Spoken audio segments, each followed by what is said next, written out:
Yo, what's up, schoolmates? Welcome back to another episode kung saan laging trending, fresh at para sa kabataan ng mga usapan. Pero, wait lang. Special tayo today kasi kasama natin ang one of the OG hosts ng schoolmates. Walang iba, kundi ang fresh na fresh pa mula sa Holy Angel University episode. Give it up for Juice Gia!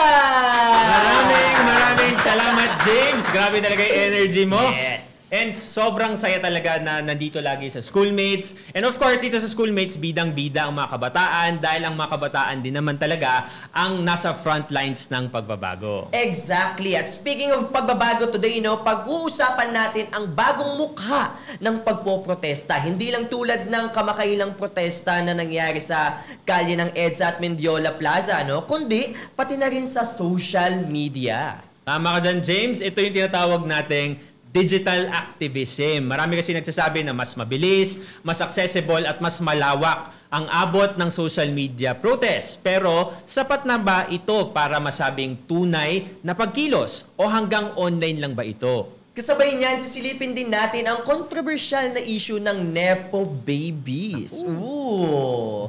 Kung di ka familiar or yung mga schoolmates natin na nanonood, ito yung mga babies or Nepo babies na sumasali lamang or humahalili lamang sa big names nang may instant advantage sa career nila dahil sa connection o power ng pamilya. Dito tayo mapapa. Sana all. Sana all. Diba? Pero dito sa Pilipinas, James, ginagamit kasi ang term na to para i-call out ang mga anak ng mayayamang politiko at contractors. Nako, na todo flex ng mga branded bags, luxury trips at mga sports cars online, di ba?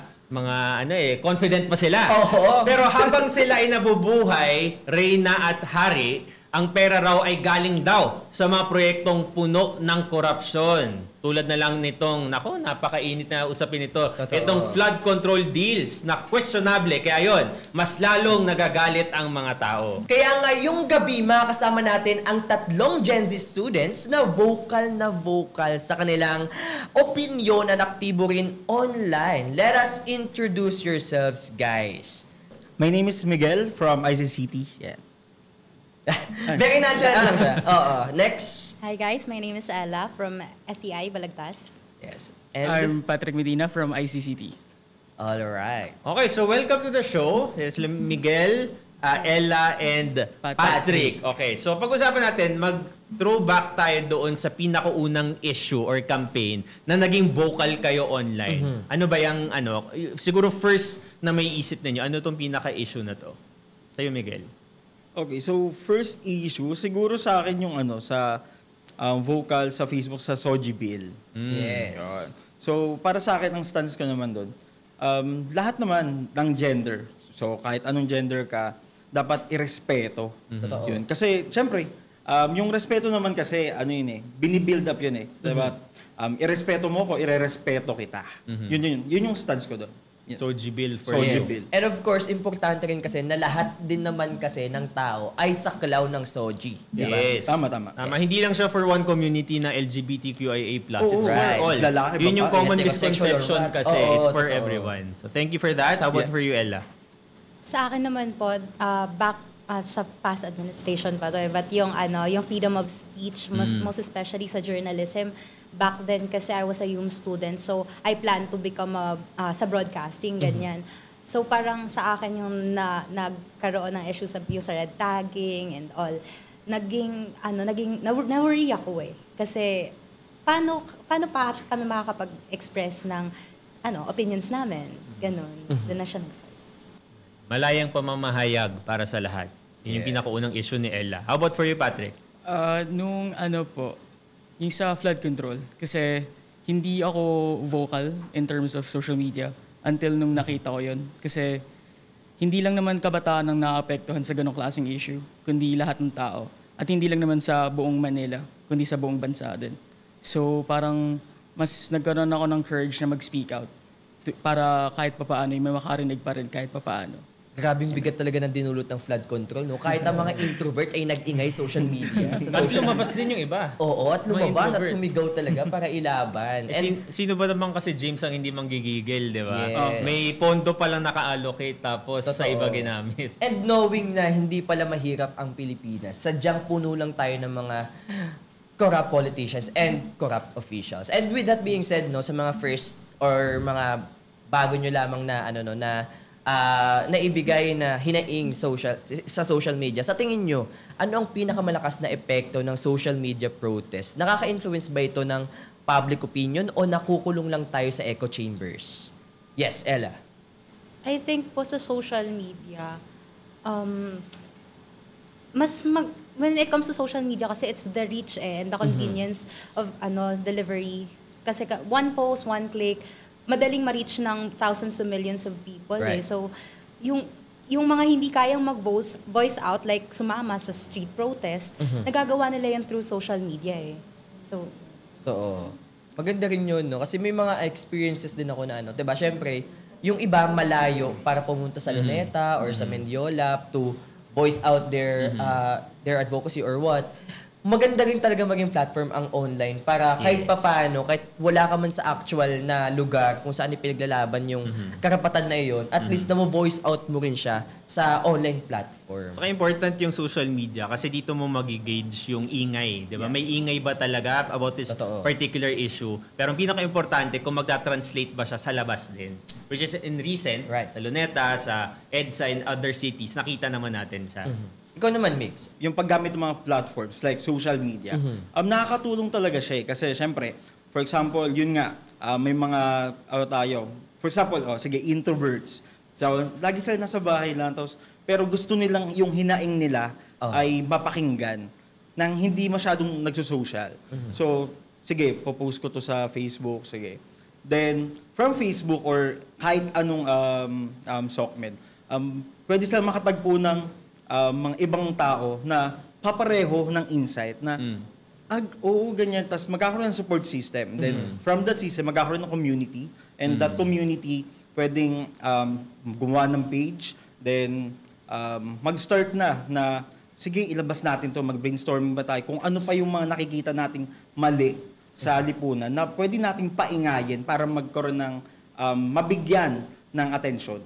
Diba? At ma-resolve ba? Ganun. Maganda yung point ni Migs, no? Kasi parang tiningnan niya yung daloy, kumbaga. Magpo-post ka lang, tapos biglang may makakasama kang mga kaparehas ng kaisipan, Yes. gagawa kayo ng komunidad, tapos pwede na kayo mag-organize, gagawa kayo ng page, mag-organize kayo. So yun yung maganda, di ba? Na hindi lang siya isang salpak na nag-post ka, tapos na.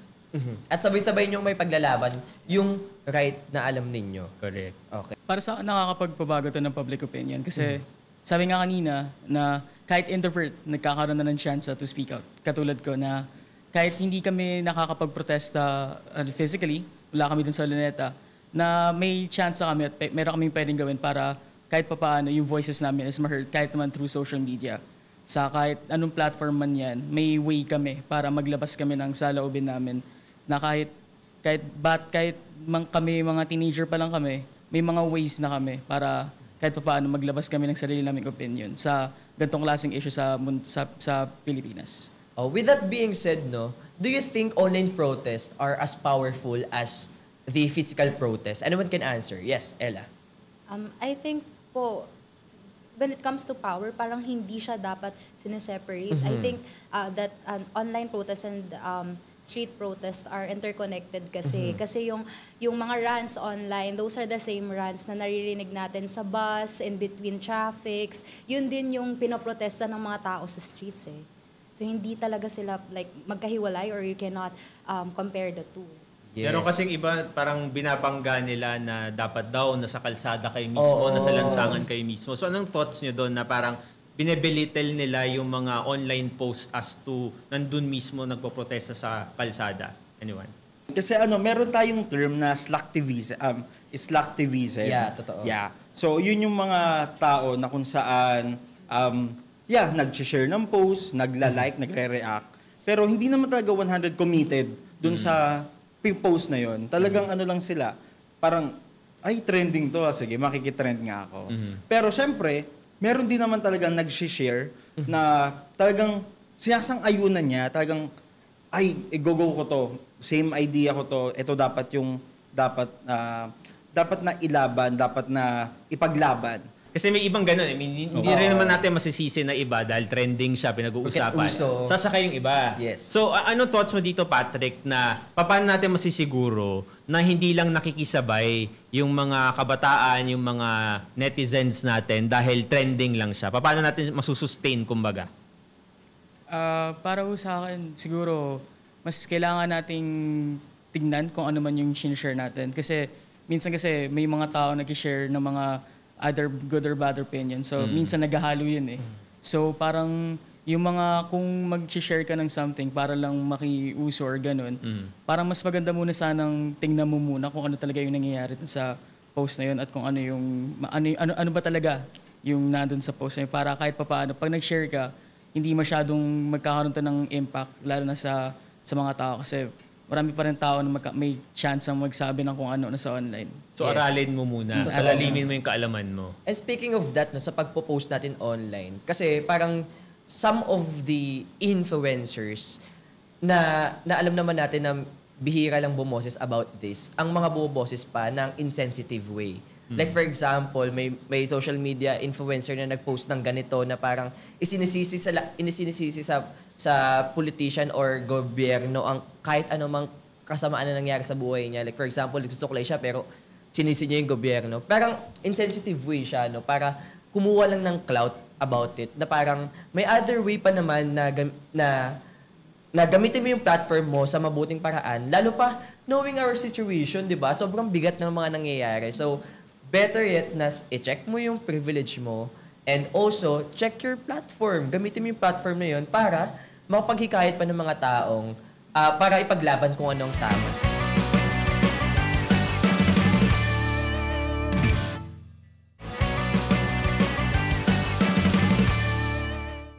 There's always risk of misinformation. Siyempre, paano nyo pina-fact check before kayo mag-repost online? Kung tama ba yung mga pinopost ninyo?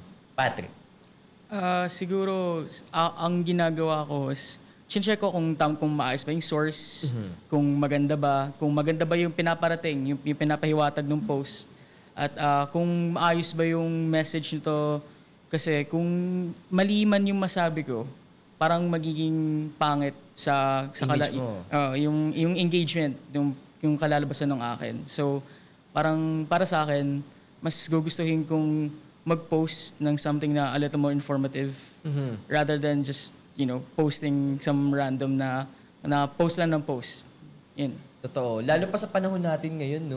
Parang isang maling click mo lang, maling share mo lang. May masasabi agad. May masasabi agad. Lalo pa pag mali talaga yung shinare mo. And may mga nakakitang nag-fact check ng shinare mo. So, sa mga schoolmates din natin na nanonood dyan, mag-fact check tayo before tayo mag-share ng kahit ano. Kasi maraming audiences, lalo pag pinost mo yan publicly, maraming makakita niyan and baka maniwala sa misinformation na shinare mo. So, better yet, check it first. May sinabi si Patrick kanina about sources. Ano ba yung tamang sources dapat na magiging basis mo sa post mo? Siguro sa akin, ang tamang sources is yung mga networks, mga TV networks, yung mga nagbibigay talaga ng valid. Credible resources. Yung credible resources. Yun po, exactly. At saka, yung mga most posts na kahit naman na influencers, nagbibigay pa rin ng kahit papaanong credible na information at tamang magandang pahiwatig doon sa message nila. Kumbaga, choose the right influencers for you, Right. di ba? Na tamang influence yung binibigay sa inyo. How about for you, Ella? When it comes to fact-checking po, syempre, credible source din dapat. And nagbe-base din ako kung bias ba, ganun. Kasi of course, free speech, yun. Yes. Ayun. So ako, ang una kong titingnan talaga kung verified ba yung account. Kasi, nowadays, ang dali na lang talagang gumawa ng dummy account. Tapos maninira ka or magkakalat ka ng fake news about something or about someone. So yan, tingnan natin kung verified. Tapos next, credible source, yung mga news channels, yung mga channels natin yan. And also, kung align ba, kasi ako, hindi ako nag-share ng mga post na hindi naman align sa ideas ko eh. So, yun din. Kung align yun sa ideas ko, yun, share ko siya. Yun.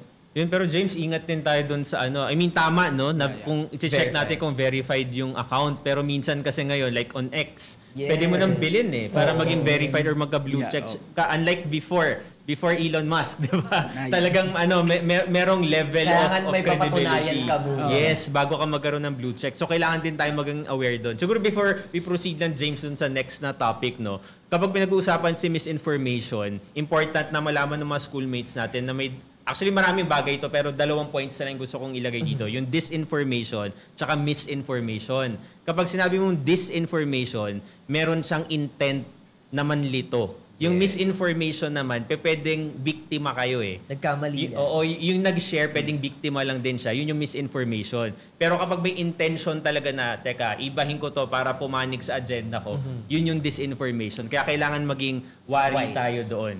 Okay. Ayun, ito naman, James, important nito. Maraming mga tinatawag na keyboard warriors. Yan. Okay, mga keyboard warriors lang, walang totoong pagbabago dahil keyboard warriors lang yan. Totoo ba yan? Or does online protest really lead to offline action? Yan kasi pinakatanong dyan eh. Keyboard warriors lang ba kapag nag-post ka lang ng status about your opinion on a particular issue, or will it lead to offline action? Ayoko po maging bias kasi pwedeng yung mga tinatay, pinopost, kino-comment nila online, pwedeng real life scenario yun kasi Filipinos are, may humor tayo. Sometimes yung mga reklamo natin nagiging meme nga, Actually, 'di ba? Nagiging nagiging humor na siya. But in reality, nararanasan talaga nila yun na nako-convert lang into jokes. Pero I think hindi rin naman natin matatanggal yung fact na marami naman talagang Pilipino na nagsasalita lang ng sasalita, kulang naman talaga sa gawa. But it is still valid. Yes. Diba? Valid pa rin kung ano man yung maging sasabihin nila online. Pero, of course, we have to consider yung facts. Correct. Yes. Speaking of gagawing katatawanan, no? Naalala nyo ba na may nag-viral sa protest, no? Yung naka-red siya, tapos pinaglalaban niya yung fishballs, pagpapaba ng presyo nun. Most of my friends na nakita ko online, sinishare to and pinagtatawanan and sinasabi na bakit ganito, ganyan. Pero kapag nag-dig deeper ka kung bakit niya yung pinaglalaban is, kasi ang mamamayang Pilipino, technically kapag nagugutom, especially yung mga Yun ang go-to nila. Ayun yung go-to talaga nila, no? So, maganda rin kahit sa simpleng pamamaraan or sa simpleng ipinaglalaban, malaki yung impact niya, lalo na sa mga tao, no? So, those people na pinagtatawanan yon, hindi nila alam yung experience ng mga taong nakaka-experience ng ganun. And diba? unfortunately, isa siya sa mga nahuli, ah. Yes, and dinahanap pa rin siya ngayon ng mama niya. Oo. Oo, sana makita si Sir. Yan. And recently, no, trending ang pagko-call out sa posts ng mga anak ng politiko. Eto na. Ako. Eto na nga. Kumukulo na ba yung dugo Oo ninyo? Pumunta na tayo kung anong rason naman. Rason and somewhat, dumaloy na tayo sa next nating topic, which is the Nepo babies, no? Na nangyayari din yung pag-call out sa post ng mga anak ng politiko o contractor na todo flex ng designer bags, luxury trips, etc. Do you think this kind of content deserves public outrage? Yes, Mix. Ayun, ang take ko dito, nagkaroon lang naman siya ng talagang negative eh. Kasi naging timely siya. Pumutok tong issue about flood control. Kaya yung mga netizen, syempre, Pilipino. Alam naman natin pag Pilipino, isa lang nagkamali, buong pamilya mo damay eh. So, ayun ang nangyari. So, parang, si ganyan, pumutok yung issue about flood control. Tingnan natin yung mga anak. Nakita nila yung mga post ng anak. Mga, iba, ang mamahal ng mga relo, ng damit, ng kung ano-ano, mga sports car. Diba? Di parang, sige, anuhin natin to. Kasi pera natin to eh, yung pinambili. Yun yung pinapalabas eh. So, di ba parang, paano kung hindi naman alam ng mga anak nila na, ay galing pala sa itong mga pinambili ko, hindi ko alam. Paano sila magsasorry? Binash na. Di ba? Yun yung take ko naman. Parang, nasa gitna lang ako nung mga Nepo baby at yung mga nag-aano. Si Ella parang may gusto, Oo. parang gusto niya sagutin yung sinasabi ni Nick. Medyo nangasim siya. Napaisip. Yung tingin ni Ella nakaganon siya, pakilig siya. Ikaw na, Ella.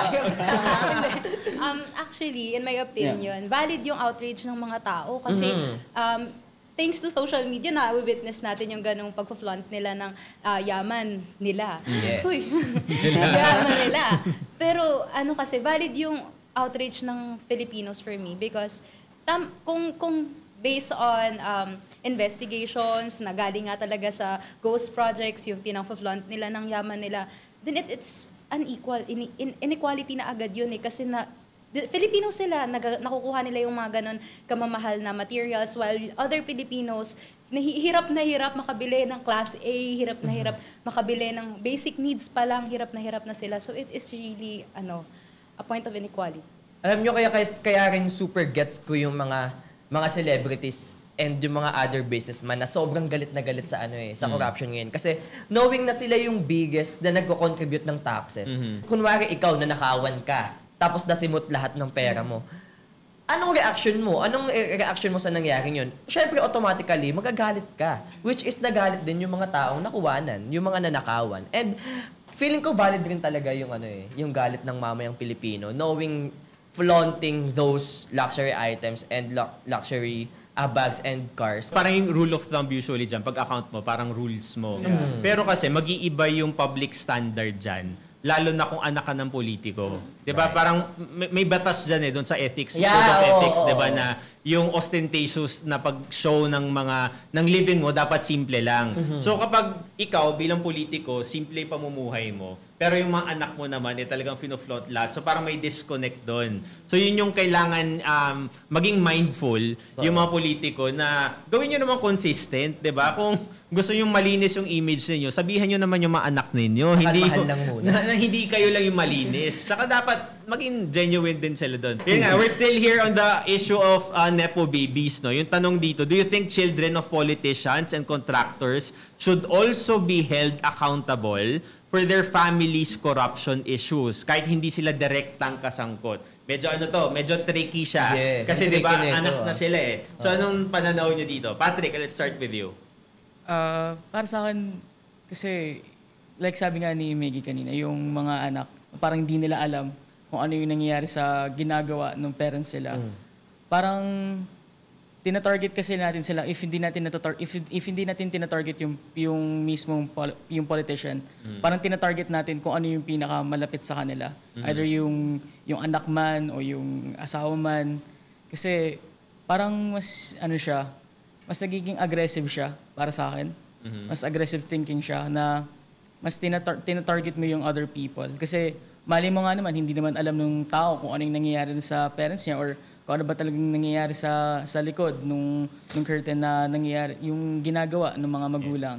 So parang sa akin, parang mas okay na muna sanang targetin na lang muna yung politician na kung kasabot naman yung yung family, then siguro okay na lang din na ito paano mag-say tayo ng something about sa ginagawa nila or sa ano man yung pinapakita nila. So ituon yung galit doon sa pasimuno mismo, hindi muna doon sa pamilya. How about for you, Meg? Ayun, sa akin ganun din naman. Mag-focus tayo dun sa parent kasi sila yung nagigisi. Bakit hindi natin sila yung literal na lutuin natin? Tsaka kung papatunayan na siguro, alam nga din ng mga anak, wag naman masyadong kung ano yung ginawa dun sa magulang, yun din ba yung gagawin sa kanila? Kung pwedeng, sige, ibalik nyo, isoli nyo, yung gano'n na lang po, siguro. Okay, when we call out Nepo babies naman online, saan nagtatapos ang activism at nagsisimula ang personal attack? Ikaw naman, Ella. I think activism kapag yung in general perspective, like ano yung kinuha ninyo, ano yung kasalanan ninyo. But personal attack, nagiging ad hominem kasi tayo minsan na yung kung mataba siya, ganyan. It's not actually smart to talk that way to a person kasi of course, kahit na anong kasalanan ng tao, hindi ko naman ini-invalidate yung nararamdaman ng ibang tao. Of course, that's a fruit of anger na eh. Kaya nila nasasabi yun. However, kapag nagiging activist tayo, we have to always stand on the right side. Dapat kung mag-call out tayo ng tama, act rightly, ganun. May sundutin ako dito sa sinabi ni Ella. Very important kasi na kahit sobrang galit ka dun sa politiko na to, wag mong tirahin kung kahit yung gender identity niya. Diba? Kasi Personal parang, attacks. stick ka dun sa issue. Kung yun yung gender identity niya behind the scenes, diba? It's his or her business. Wala tayong pakialam dun. Focus lang tayo dun sa corruption na ginawa niya. Lalo na kung paulit-ulit niyang ginagawa yung corruption at walang pagkatuto. Huwag tayo mag-focus kung gusto niya ba ng lalaki din o gusto niya rin ng babae.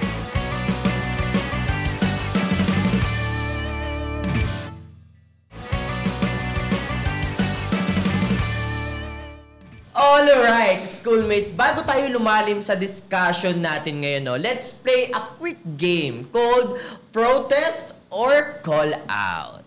Yan. The mechanics of the game is very simple lang, no? I'll read a situation, tapos kayo, our guest, will decide, is this worth a protest? Ibig sabihin, collective action, organized push for change, or call out lang, publicly pointing out sa social media, mga ganong bagay. So, ready na ba kayo? Ayan, meron Okay. silang hawak na mga ano. Pakita nyo sa audience natin. Ayan. Patingin yan. Ganda naman. Grabe. May placards talaga ang schoolmates. First situation. May exam tayo May numbers Parang math. Ito. A popular influencer flexes a 300,000 peso designer bag online. Pero later revealed na anak siya ng contractor na involved sa overpriced flood control project. Protest o call out? Call out. O, pwede isa mag-explain. Sino gusto mag-explain? Ella, bakit ko? Kasi it is just one influencer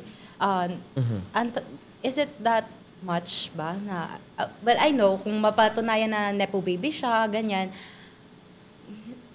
I think protest is not the answer for that. We can call out the person, tapos sabihin natin na mali yan, na bakit ganyan, give us the proof na hindi yan galing sa ghost projects. Be accountable. Be accountable. Oo. Okay, next question.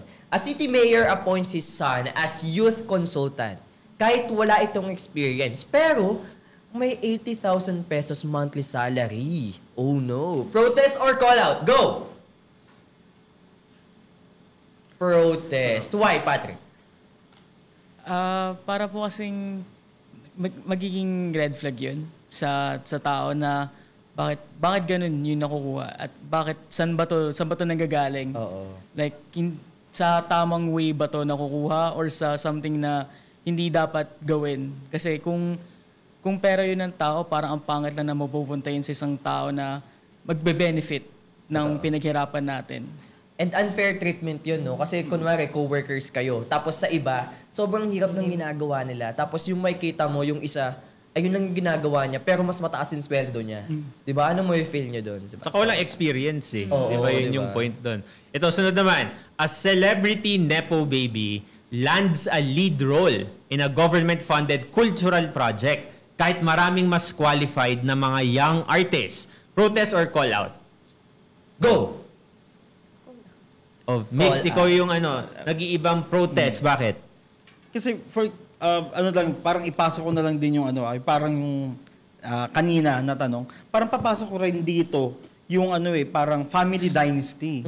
Parang pinasok mo lang yung anak mo kasi wala, apelido nyo kailangan yun yung makitang profession Legacy. Oo, dapat may legacy. Pero hala, Pilipinas to, bakit puro legacy? Dapat, tutulungan natin yung Pilipinas umangat. Hindi yung parang, hindi anak, magpolitika ka. Hindi gusto ko mag-nurse, hindi magpolitika ka. Sige po. Di ba parang ang nagiging product na lang ng family dynasty is parang mga politicians na parang nagiging corrupt na lang. Kasi wala naman sila alam dun Kukuha na sila ng pera. Alright, okay. Next question. A barangay captain's daughter goes viral for posting luxury cars on TikTok. Habang ang kanilang lugar ay laging binabaha at kulang sa public services. Magbibigay ako ng city. Hindi. Okay, next. Protest or call out? Go! Ano yan? Call out, call out, call out. Yes, Ella, bakit? Tama ba, anak ng barangay official? Yes. Tapos, I think kasi, anak siya eh. Oo. Andun ba rin tayo sa point na anak kasi siya, hindi siya yung roots, hindi siya yung politician itself. So we can call out the person, it's not something to protest. Kasi. Okay. At syempre, go. put the burden to the barangay captain, di ba? Ba't ganyan, di ba? Bumabaha sa barangay mo, tas ganun. Okay, next naman, a student leader from a private university is exposed for using org funds to buy branded clothes. Protest or call out? Uy. Why, Ella? Hindi. Kasi if that's, napatunayan, na ganun nga yung scenario, it's, hindi siya tama. Of course, hindi siya tama. Fund yun ng organization eh. So, from small things, nagsastart yung corruption. Yes. Totoo yan. Tsaka ang nilagay kasi natin dito is exposed. Ibig sabihin, may resibo na yan. So, napatunayan. Totoo. Anyways, diba? Saya! Alright, pero napansin ko, bawat sitwasyon may ibang level ng bigat ng mga questions and answers ninyo, no? Minsan, sapat na ang call out, pero minsan, kailangan ng bigger protest to really push for change. Tama yan. And this game basically shows kung paano natin dapat timbangin ang bawat issue. Is it about just one person's action or is it already pointing to a bigger systemic problem? Alright, kung may iiwan kayong biggest lesson para sa mga schoolmates natin, no? So, tungkol sa paggamit ng social media bilang protesta, ano yun? Sige, mag-start tayo, Patrick. Siguro, chicken muna kung tama ba talaga. Kung ano yung ilalapag natin sa mga accounts natin. Kasi pag nag-share tayo nun, nagre-reflect yun sa pangalan natin. Kasi tayo yung nag-share.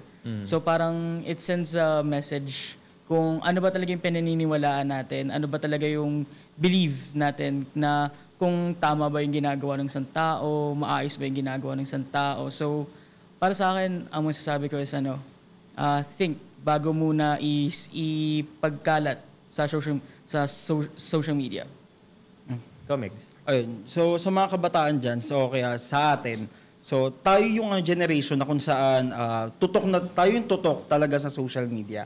So, tayo yung talagang nakakakita kung ano ba yung mga hinaing din ng ibang tao. Not basing sa kahit anong generation, may hinaing yan.